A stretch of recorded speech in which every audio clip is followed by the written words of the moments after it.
أدراك ما القارعة يوم يكون الناس كالفراش المبثوث وتكون الجبال كالعهن المنفوش فأما من ثقلت موازينه فهو في عيشة راضية وأما من خفت موازينه فأمه هاوية وما أدراك ما هي نار حامية الله أكبر لا إله إلا الله والله أكبر بسم الله الرحمن الرحيم ألهاكم التكاثر حتى زرتم المقابر كلا سوف تعلمون ثم كلا سوف تعلمون كلا لو تعلمون علم اليقين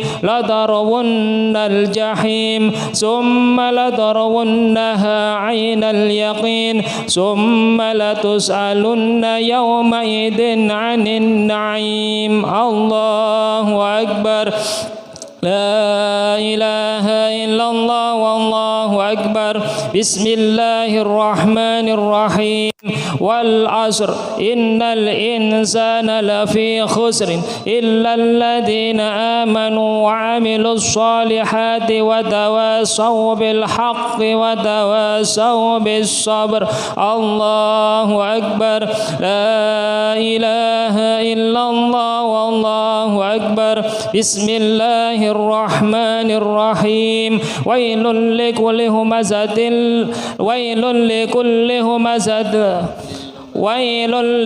همزة لمزة الذي جمع مالا وعدده يحسب أن ماله أخلده كلا لينبذن في الحطمة وما أدراك ما الحطمة نار الله الموقدة التي تطلع على الأفئدة إنها عليهم مؤصدة في أمد ممددة الله أكبر لا إله إلا الله والله أكبر بسم الله الرحمن الرحيم ألم تر كيف فعل ربك بأصحاب الفيل ألم يجعل كيدهم في تضليل فأرسل عليهم طيرا أبابيل ترميهم بحجارة من سجيل فجعلهم كعصف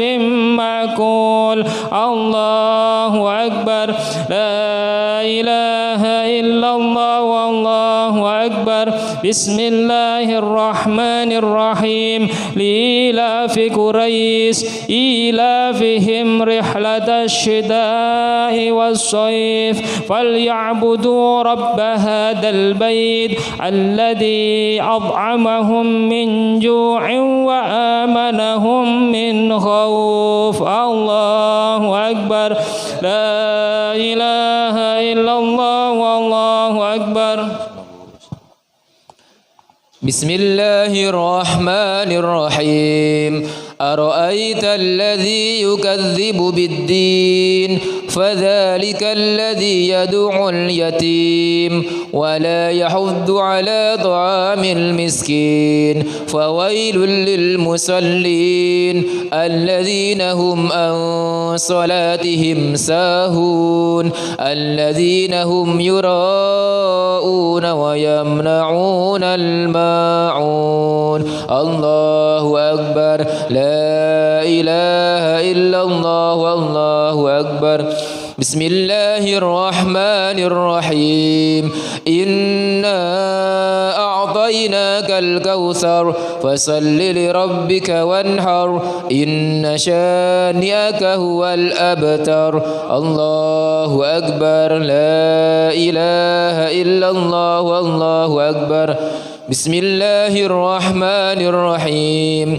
قل يا أيها الكافرون لا أعبد ما تعبدون ولا أنتم عابدون ما أعبد ولا أنا عابد ما عبدتم ولا أنتم عابدون ما أعبد لكم دينكم ولي دين. الله أكبر. لا إله إلا الله. الله أكبر.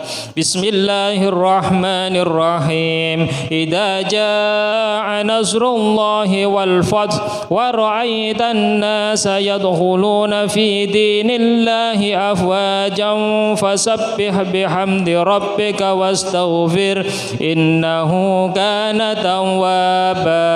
الله أكبر. لا إله إلا الله. والله أكبر.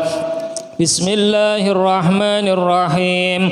تبت يدا أبي لهب وتب ما أغنى عنه ماله وما كسب سيصلى نارا ذات لهب وامرأته حمالة الحطب في جيدها حبل من مسد. الله أكبر. لا إله إلا الله. والله أكبر. بسم الله الرحمن الرحيم. قل هو الله أحد الله الصمد لم يلد ولم يولد ولم يكن له كفوا أحد. بسم الله الرحمن الرحيم. قل هو الله أحد الله الصمد لم يلد ولم يولد ولم يكن له كفوا أحد. بسم الله الرحمن الرحيم. قل هو الله أحد الله الصمد لم يلد ولم يولد ولم يكن له كفوا أحد. الله أكبر. لا إله إلا الله. والله أكبر. بسم الله الرحمن الرحيم. قل أعوذ برب الفلق من شر ما خلق ومن شر غاسق إذا وقب ومن شر النفاثات في العقد ومن شر حاسد إذا حسد. الله أكبر. لا إله إلا الله. والله أكبر.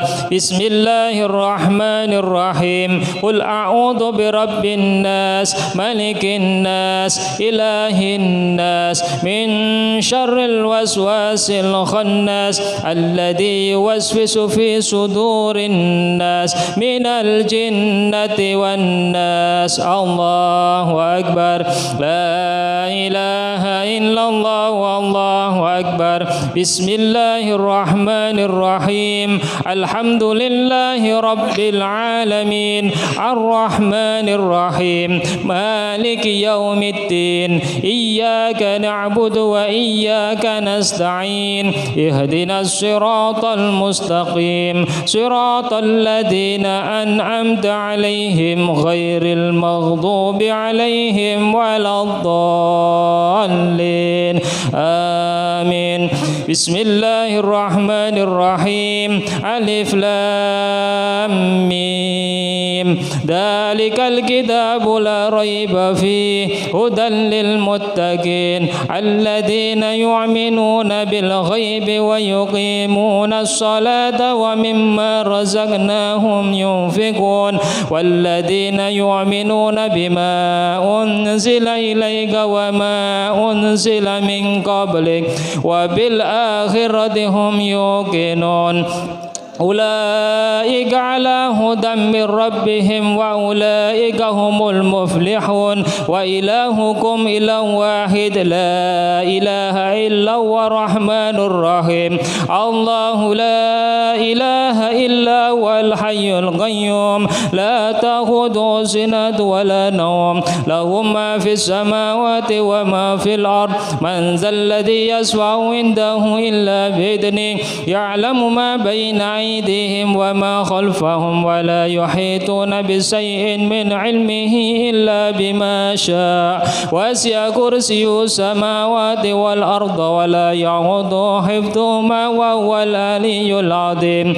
لله ما في السماوات وما في الأرض وإن تبدوا ما في أنفسكم أو تخفوه يحاسبكم به الله فيغفر لمن يشاء ويعذب من يشاء والله على كل شيء قدير آمن الرسول بما أنزل إليه من ربه والمؤمنون كل آمن بالله وملائكته وكتبه ورسله لا نفرق بين أحد من رسله وقالوا سمعنا وأطعنا غفرانك ربنا وإليك المصير لا يكلف الله نفسا إلا وسعها لها ما كسبت وعليها ما اكتسبت ربنا لا تؤاخذنا إن نسينا أو أخطأنا ربنا ولا تحمل علينا يا أرحم الراحمين جزا الله عنا محمد صلى الله عليه وسلم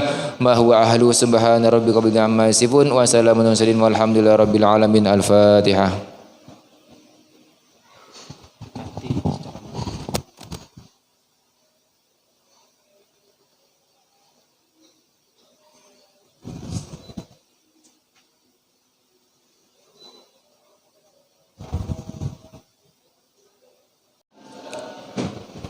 Bismillahirrahmanirrahim. Assalatu wassalamu asrafil anbiya wal mursalin wa ala alihi wa sahbihi ajma'in amma ba'du. Rabbi shrah li sadri wa yassir li amri wahlul 'uqdatam min lisani yafqahu qawli. Yang saya hormati para asatidz dan para takmir Masjid Baitul Mumin dan tidak lupa para jamaah Masjid Baitul Mumin yang saya banggakan. Pertama-tama kita memanjatkan puji syukur atas kehadirat Allah Subhanahu wa taala yang mana telah memberi rahmat dan hidayahnya sehingga kita bisa berkumpul di malam hari ini yaitu malam Nuzulul Quran. Tidak lupa salawat serta salam kita aturkan kepada junjungan kita Nabi besar Muhammad sallallahu alaihi wasallam yang mana telah membimbing kita dari jalan yang gelap ke jalan yang terang benderang. Di sini saya mau izin menyampaikan rangkaian pada acara malam hari ini. Yang pertama yaitu pembacaan Wadduha sampai akhir dan doa ini pun yang tadi sudah dibaca oleh Ustadz Sifa dan Ustadz Mahmudi. Semoga apa yang kita baca dan kita doakan tadi diterima oleh Allah Subhanahu wa taala dan dicatat amalan yang baik oleh Allah Subhanahu wa taala. Dan yang terakhir maud hasanah yang akan disampaikan oleh Ustadz Ainul Yakin. Untuk tepat dan waktunya kami persilakan. Allahumma shalli ala Muhammad.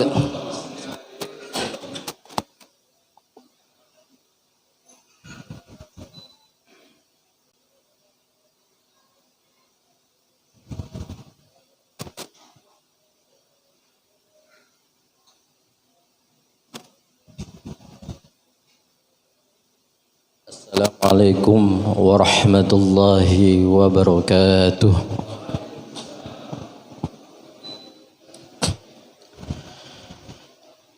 Bismillah. Alhamdulillahilladzi anzalal Qur'ana hudan linnas wa bayyinatin minal huda wal furqan. Wassalatu wassalamu ala sayyidil arabi wal ajam wa ala alihi wa ashabihi wa sallam amma ba'du.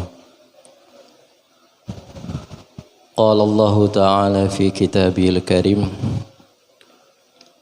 A'udzu billahi minasy syaithanir rajim. Bismillahirrahmanirrahim. Inna anzalnahu fi lailatul qadr wa ma adraka ma lailatul qadr lailatul qadri khairum min alfi syahr tanazzalul malaikatu warruhu fiha biizni rabbihim min kulli amr salamun ya hatta matla'il fajr. Yang saya muliakan para hadirin jamaah Masjid Baitul Mu'min dan para mustami'in, mustami'at, warga Pesona Candi 4, 5 dan sekitarnya. Yang saya hormati jajaran pengurus yayasan dan takmir Masjid Baitul Mukmin. Syukur alhamdulillah senantiasa kita panjatkan kehadirat Allah Subhanahu wa taala. Karena atas limpahan dan rahmat hidayahnya kita bisa hadir di sini untuk hadir dalam acara Khatmil Quran dan acara Hormat Nuzulul Quran.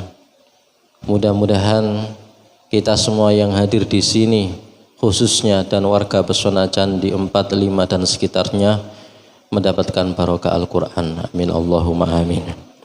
Salawat dan salam marilah tetap kita limpahkan keharibaan baginda Rasulullah sallallahu alaihi wasallam, karena atas bimbingan beliaulah kita semua bisa mengenal agama Islam. Para hadirin yang dirahmati Allah, niki sederhana nggih, peringatan nuzul Quran nggih. Peringatan ini kan ngiling-ngiling nggih, hormat bahwa bulan Ramadan ini adalah bulan diturunkannya Al-Quran, yaitu tepatnya pada pada malam 17 Ramadan ya. Pendapat secara umum ya, meskipun banyak pendapat-pendapat yang lain turunnya itu di atas tanggal 20 ke atas. Kemudian sebelum kita lebih jauh, Al-Quran ini apa? Apa kita selama ini sudah mengetahui apa itu Al-Quran? Dalam beberapa kitab diterangkan bahwa Al-Quran adalah kalamullah yang dibawa oleh malaikat Jibril, diturunkan kepada Nabi Muhammad sallallahu alaihi wasallam, dan yang membacanya mendapatkan pahala. Jadi ada mendapatkan pahala. Ada kalamullah seperti yang tidak bukan Al-Quran, seperti hadis qudsi itu juga kalamullah tapi bukan Al-Quran.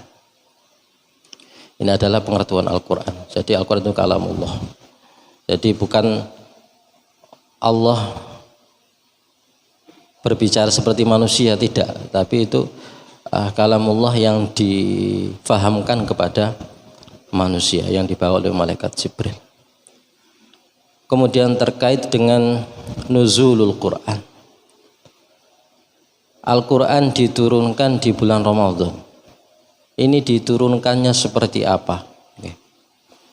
Beberapa pendapat, tapi saya mengutip pendapat yang paling masyhur, yaitu diantaranya diterangkan di kitab Tafsir Jalalain, itu bahwa Al-Quran diturunkan di bulan Ramadan ini adalah jumlatan wahidah atau 30 juz utuh. Diturunkan dari mana ke mana? Diturunkan dari Lauhil Mahfuz. Apa itu Lauhil Mahfuz? Lauhil Mahfuz adalah suatu kitab atau catatan atau tempat di mana di situ catatan alam semesta. Jadi catatan kula panjenengan semuanya itu ada di Lauh Mahfuz sana. Jadi dari Lauh Mahfuz diturunkan ke Baitul Izzah. Baitul Izzah itu adalah langit dunia, itu langsung gelondongan atau langsung 30 juz ya.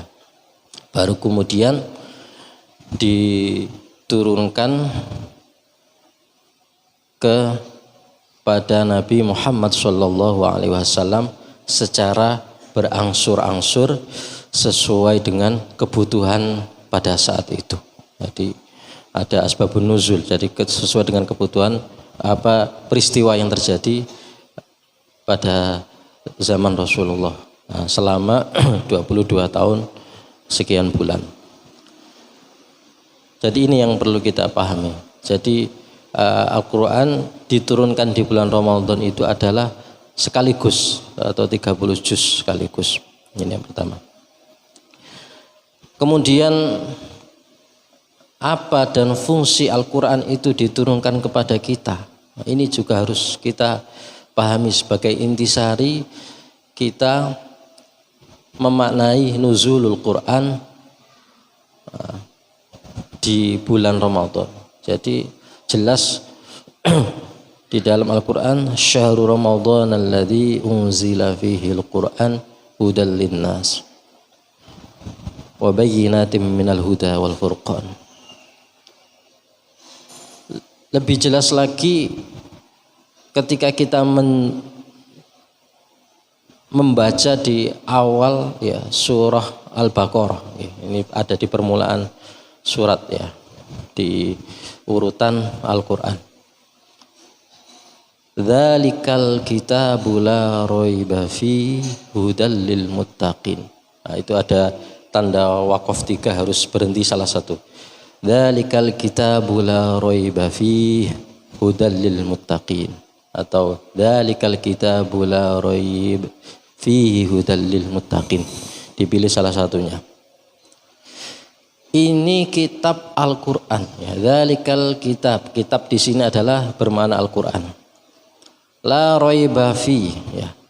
Yang tidak ada keraguan di dalamnya.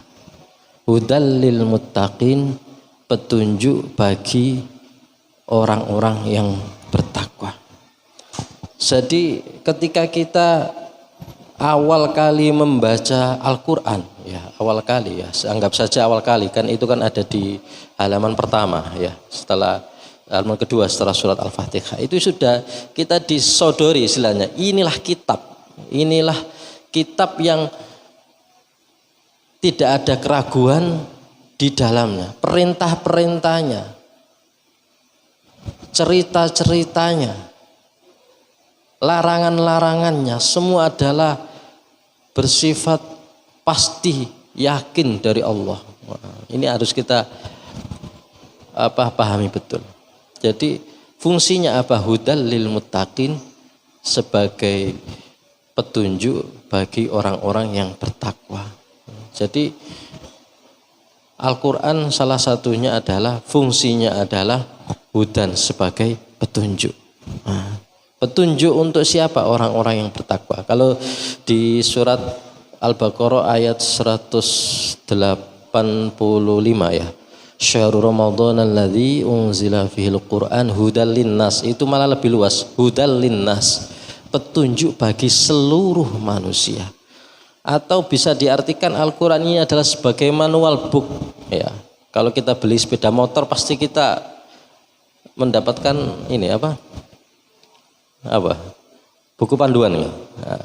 Buku panduan pasti nih, tidak mungkin karena itu adalah standarisasi. Lah kita sudah hidup ini sudah diberikan standar oleh Allah Subhanahu wa taala melalui baginda Rasulullah sallallahu alaihi wasallam, atas mukjizatnya adalah Al-Qur'an. Tapi apakah kita ketika ada pertanyaan langsung kita tanya, ya apa iki aku kepengen apa jenenge sugih, sik tak golekane carane ndok kene. Apa seperti itu? Langsung tanya gitu, dibuka ke sana. Ketemu ya, kira-kira ya. Yang jelas ya, maksudnya di situ adalah kita mempelajari isi kandungan Al-Quran. Fas'alu ahla dzikri in kuntum la ta'lam. Bertanya kepada ahli zikir atau orang yang ahli jika kalian tidak tahu. Artinya apa? Ketika Al-Quran ini fungsinya adalah sebagai manual book atau buku panduan, maka menjadi kewajiban sebetulnya bagi kita untuk mempelajari tatanan hidup yang ada di dalam Al-Quran ini. Menjadi kewajiban. Bagaimana kita bisa hidup yang bagus, bermasyarakat yang bagus, tentunya sudah diajarkan di Al-Quran. Menjadi suami yang bagus, menjadi ayah yang bagus, menjadi pemimpin yang bagus, bergaul dengan masyarakat yang bagus, tentunya semuanya sudah diajarkan di dalam Al-Quran. Berarti kita harus mempelajari Al-Quran. Lah, ketika kita sampai usia dewasa kok masih belum bisa membaca Al-Quran, ya tetap kita harus belajar agar kita tahu isi kandungan Al-Quran. Ya terutama momen-momen bulan Ramadan ini. Jadi ketika kita tidak bisa memahami isi kandungan Al-Quran, tentunya memahami isi kandungan Al-Quran adalah melalui para ulama, para kiai, para ustadz yang faham tentang Al-Quran. Ya dengan cara mengikuti taklim, mengaji, belajar. Kalau kita punya anak, dengan cara disekolahkan, dingajikan. Ya sekarang ini beda dengan dulu ya. Kalau dulu itu di sekolah-sekolah formal itu mungkin pembelajaran Al-Quran tidak begitu banyak. Tapi sekarang itu luas ya. Pagi sudah ada BTG, ya. Sudah ada qiraat Al-Quran. Dan aksesnya kan sekarang itu lebih mudah belajar itu ketimbang dulu. Kalau di zaman Rasulullah, Al-Quran kan belum dibukukan. Ya, Al-Quran masih ditulis di batu, di kulit. Ya. Al-Quran itu ada pada personal. Jadi kalau pingin belajar Al-Quran ya ini harus meguru. Indonesia yang sudah hafal Al-Quran, jadi langsung menghafal. Itu di zaman Rasulullah. Nah, kita sekarang ini memang akses Al-Quran itu sangat mudah. Dengan HP saja ini tinggal klik aja Quran Android dan terjemahnya sudah ada. Ada koriknya.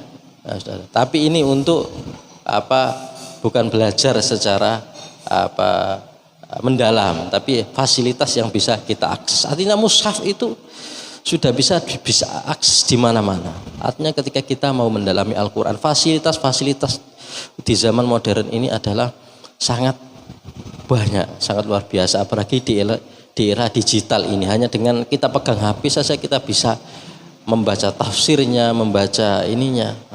Tapi satu titik kita harus tetap belajar kepada guru. Kembali lagi pada Al-Quran sebagai hudan. Ketika Al-Quran itu sebagai hudan, maka berarti kita harus tahu bagaimana cara membaca Al-Quran yang baik, bagaimana maksud dari ayat-ayat itu. Nah, tentunya yang bisa menjelaskan adalah para ulama, para kiai ataupun orang-orang yang sudah ahli di agamanya. Karena al-ulama warathatul anbiya. Ulama adalah pewaris para nabi. Itu yang pertama, Al-Quran sebagai hudan, sebagai petunjuk. Yang kedua, fungsi Al-Quran diantaranya adalah wa nunazzilu minal Quran ma huwa shifaa'u wa rahmatul lil mu'minin. Ya. Dan kami turunkan Al-Quran terdapat sesuatu atau obat, terdapat suatu obat warahmatul lil mu'minin, bagi orang-orang mukmin. Wala yazidiz zalimina illa khasara. Dan sedangkan bagi orang-orang yang zalim tidak ada tambah kecuali kerugian. Jadi orang-orang yang menyepelekan Al-Quran itu tidak ada yang didapatkan kecuali adalah kerugian. Artinya apa? Kalau yang pertama tadi, fungsi Al-Quran adalah sebagai petunjuk, manual book kehidupan kita. Berarti kita secara pribadi, keluarga kita, kalau secara luas lingkungan kita harus bisa membaca Al-Quran. Ya. Jadi itu itu prinsipnya. Kemudian sebagai obat, syifa, Al-Quran juga sebagai obat. Bisa sebagai obat hati, ya. Kalau para kiai-kiai juga banyak mengajarkan bisa sebagai obatnya penyakit, ya. Banyak yang sudah membuktikan ketika ada bacaan Al-Quran, kemudian dibacakan doa setelah khatmil Quran, kemudian ditiupkan, itu juga menjadi bisa menjadi obat, ya. Obat ketika hati kita gelisah, kita membaca Al-Quran, hati kita menjadi tenang, itu kan berarti obat dari kesusahan kita. Juga menjadi warahmatul wa rahmatul lil mukminin, menjadi rahmat bagi orang-orang mukmin. Ya.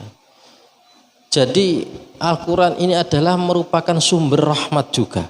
Nah, makanya di ayat yang lain diterangkan wa idza quri'al qur'anu fastami'u lahu wa ansitu la'allakum turhamun.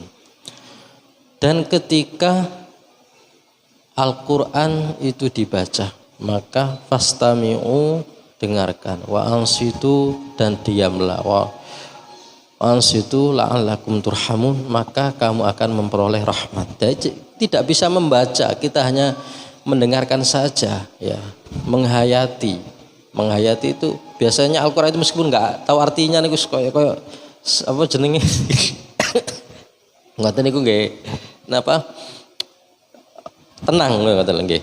Jadi kita ada membaca ngerti artinya. Aku lagi kadang mboten ngerti padha ae. Nek ana kori ana anu nggih sami kadang mboten semerap artinya, tapi getaran suaranya getaran suaranya, nagomnya, lagunya itu kadang menyentuh hati. Lah itulah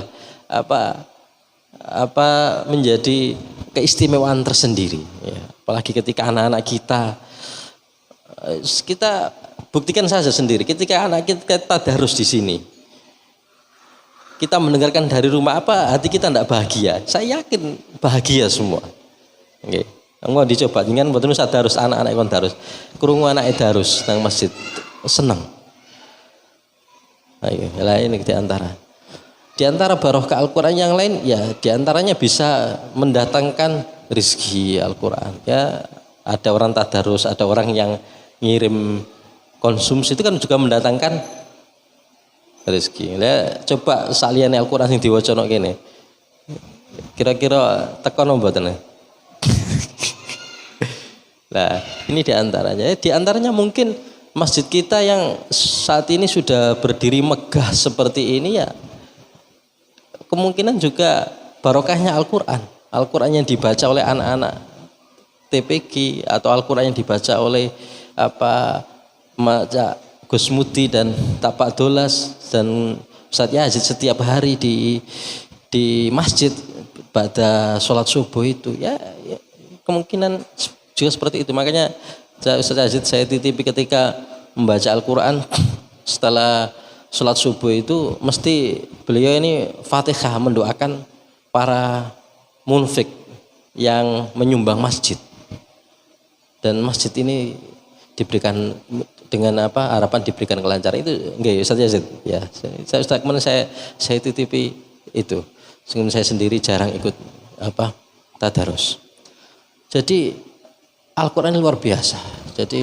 Meskipun kita tidak tahu artinya saja, maka mumpung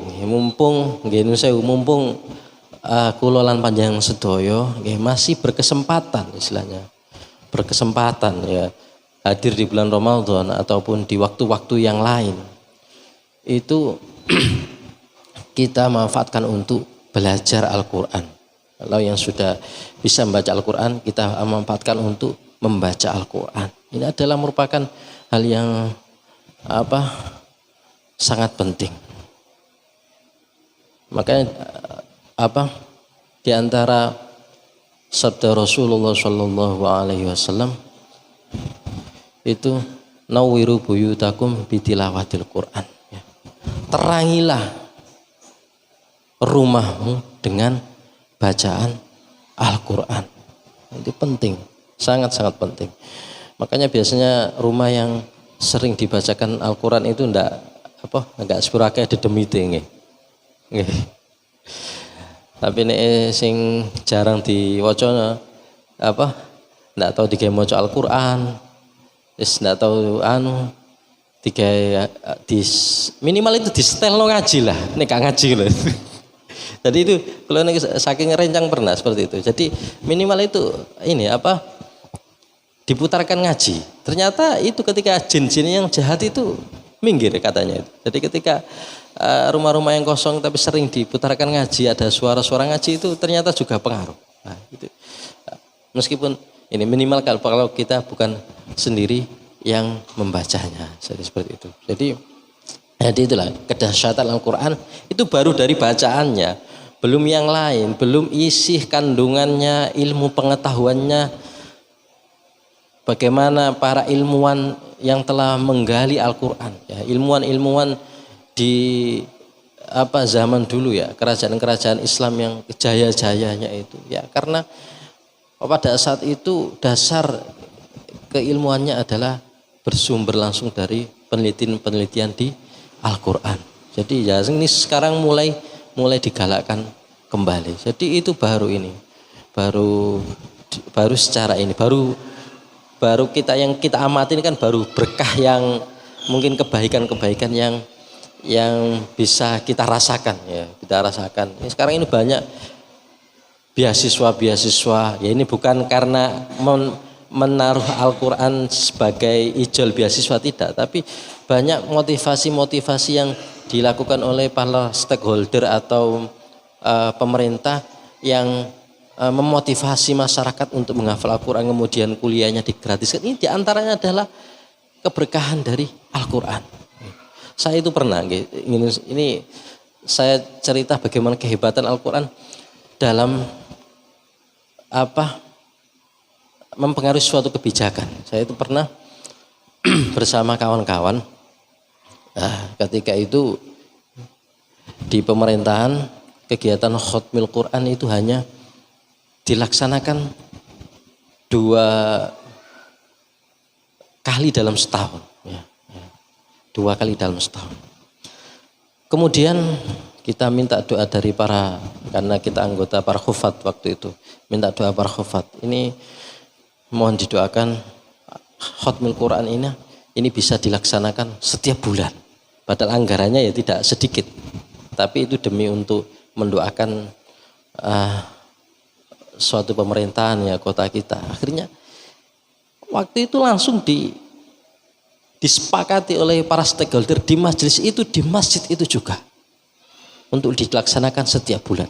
Padahal kalau dilaksanakan setiap bulan itu anggarannya sekitar hampir 1 M-an lah, ya.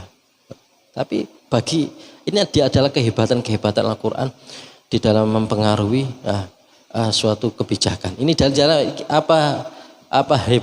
hebatnya Al-Quran. Jadi banyak sekali. Saya dulu pernah ada suatu cerita. Di Surabaya itu ada seorang kiai, namanya, kalau saya waktu itu di pondok diceritai oleh kiai saya, namanya Yai Tobib. Yai Tobib ini senangnya itu mendatangkan penghafal Al-Quran untuk melakukan khatmil Quran se-Jawa Timur, bahkan ya ada yang di luar Jawa Timur. Itu diundang, diberikan sedekah dan lain-lain, itu semangatnya luar biasa. Bahkan waktu itu awal-awal dia mengadakan itu, lingkungannya itu rumah-rumah yang di sekitar situ itu biasa rumah-rumahnya. Pada suatu ketika dia itu mau deadline acaranya, tidak mendapatkan biaya. Biayanya ini dari mana biayanya? Akhirnya donatur juga belum datang, ya biar. Akhirnya dia melakukan sholat malam. Dia itu kayak dilempar gitu, sholat malam jeret, kemudian ditangkaplah itu. Ternyata itu adalah sebuah pusaka, ya kayak intan atau apa kita tidak tahu ya. Ya dicerita Pak Yai saya itu. Dan itu waktu itu ya, ketika tahun-tahun ya antara tahun di bawah 90-an ya, 98, 99 ya mungkin antara itu. Itu setelah itu ditawarkan ke seorang pengusaha itu sekitar laku 25 sampai 30 juta. Nah ini siapa yang mengirim? Lagi kehebatan baru dia niat untuk mendatangkan menghadirkan kegiatan untuk kegiatan khatmil Quran. Ya begitu luar biasa. Ini diantara Pak Dula ini cerita, Pak Dula ya. Waktu itu mau operasi, kemudian ada kegiatan di sini khatmil Quran, dia bawa air. Ya dia enggak tahu ya sing donga ya segini. Sesuk kawan ya dosane akeh. Artinya berarti kan memang kalau kita khatmil Quran itu kan dihadiri puluhan ribu malaikat ya, di dalam suatu hadis diterangkan. Ya, malaikat-malaikat isinya doa ini adalah Mas mau menjalani operasi diberikan kelancaran yang tidak bisa dinalar katanya.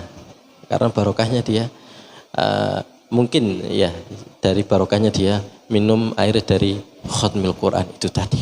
Jadi nah itu baru yang zahir, belum yang lain. Artinya apa? Kesimpulannya, mari melalui peringatan khatmil Quran ini ya, melalui peringatan nuzulul Quran ini kita semangat kembali. Ya, semangat kembali untuk apa? Mempelajari Al-Qur'an. Ya, bukan hanya kita yang semangat, tapi bagaimana keluarga kita, saudara kita yang saat ini mungkin belum bisa baca Al-Qur'an, kita ajak untuk bisa baca Al-Qur'an. Memang prosesnya tidak sekilat yang di ini. Ya, memang kadang belajar Al-Qur'an kan tidak seperti membaca bahasa Arab lainnya, jadi aja. Tapi ya harus diikuti dengan kesabaran. Selambat laun juga akan lancar. Ya seperti Indonesia seperti Timbalan pertama kali di sini ya dulu ya Indonesia baca Al-Qur'annya ya biasa-biasa, tapi saking seringnya dia mengikuti tadarus ba'da subuh itu ya, bacaannya lancar. Jadi pokoknya selama kita istiqomah ya sabar, insya Allah kita akan bisa raih apa yang kita inginkan. Mungkin itu yang dapat saya sampaikan ya. Marilah kita muliakan ya Al-Qur'an di bulan Ramadan ini ya, mudah-mudahan kita semuanya nanti di bulan Ramadan ini mendapatkan Lailatul Qadar. Amin Allahumma amin. Ya, karena Lailatul Qadar adalah di antara keistimewaan bulan Ramadan yang dapat kita raih, dengan harapan kita memohon ya dengan istiqomah ya, dengan memanajemen waktu kita, sholat kita, insya Allah mudah-mudahan kita akan bisa mendapatkan malam Lailatul Qadar. Kurang lebihnya mohon maaf yang sebesar-besarnya ya. Apabila ada kesalahan ya mungkin itu dari keterbatasan saya. Apabila ada sesuatu hal yang baik itu adalah dari Allah Subhanahu wa taala. Akhirul kalam, ihdinas siratal mustaqim. Assalamualaikum warahmatullahi wabarakatuh. Demikian rangkaian pada malam acara ini. Semoga apa yang disampaikan oleh beliau kita mendapatkan tambahan ilmu tentang Al-Quran dan tetap mencintai Al-Quran. Jangan sampai kita, meskipun kita tidak bisa membaca Al-Quran, jangan sampai kita mengabaikan Al-Quran, karena fadilah Al-Quran itu banyak sekali, banyak kisahnya. Baik itu dengan menyumbang kegiatan Al-Quran itu juga termasuk mencintai Al-Quran. Sekian untuk jamaah Masjid Baitul Mumin. Jangan pulang dulu, ini ada jamuan dari kita takmir masjid. Semoga apa yang kita sedekahkan ini diterima oleh Allah Subhanahu wa taala dan dicatat amalan yang baik. Sekian dari kami. Bila mana ada tempat atau jam yang kurang berkenan, khusus untuk pribadi saya, bila mana ada tutur kata yang tidak berkenan di hati panjenengan, kami mohon maaf yang sebesar-besarnya. Sekian dari kami. Wassalamualaikum warahmatullahi wabarakatuh.